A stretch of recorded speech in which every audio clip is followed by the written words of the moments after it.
Gym sana kami. Kaso nauwi sa pagkain. Punta kami 7. Sayang. Dito kami 7-Eleven para... Labas muna tayo. Para kumain.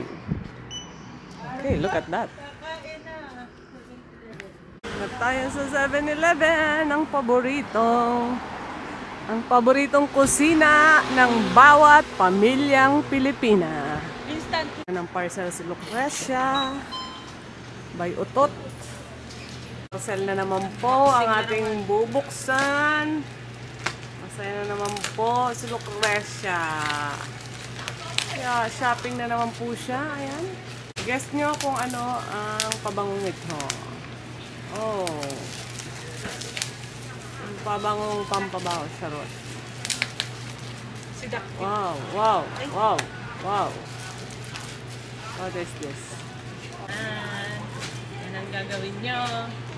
Bili kayo ng Ladies Choice kay Ate Juana. Kainin nyo sa 7-Eleven. Galing akong... Saan ako galing, te? Sa CR ng Hapbat. Hindi. Galing akong preso. Galing akong kulungan. May isang preso. I'm a prisoner. Case number 01234. Trip lang niya kumain sa 7-Eleven ngayon. Tatambay kayo. Huwag kayong tatambay sa mga bed ninyo. Hindi maganda. Wala kayong gagawin doon kundi mag-scroll. Teka natin. Kaya. Oh. Ang si Lucrecia. Mamaya. Ang tinapay.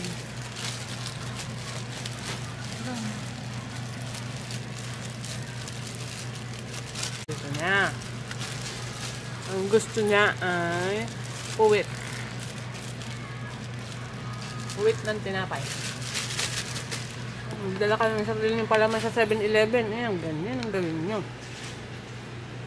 Yan. Kain tayo. Dito kami sa 7-Eleven. Ate looking. Ayaw namin sa bed.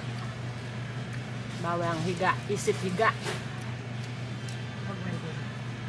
Higa, isip higa. Wala nang nangyari. Higa, isip na lang.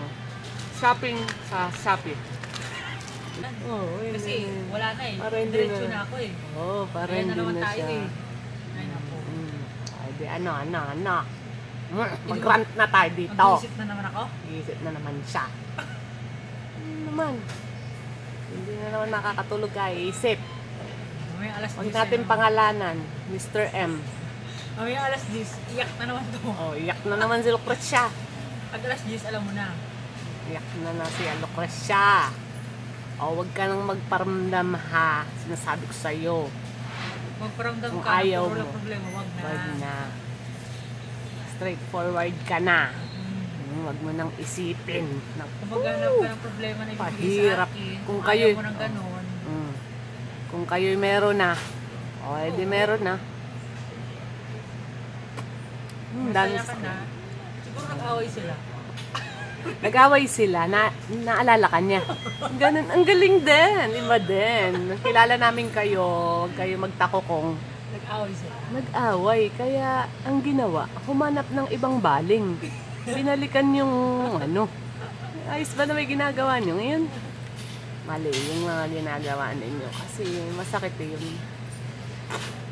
Buti na lang nasa 7-Eleven kami ngayon. Nagre-relax. Nag-iisip-isip. Parang iba yung ambience sa room, saka sa ano. Yun nga, kaya nga gusto ko lalabas. Di ba? Pakita mo nga yung outfit ko, te. Galing ako ng prison, eh. Galing ako ng Outfit niya. Galing ako ng kulungan. Kalalaya ko lang sa nakakulong na damdamin ng nakaraan. Magagatas tayo para meron tayong magandang tulog. Tapos na, nandito na tayo sa mansyon ng 3006.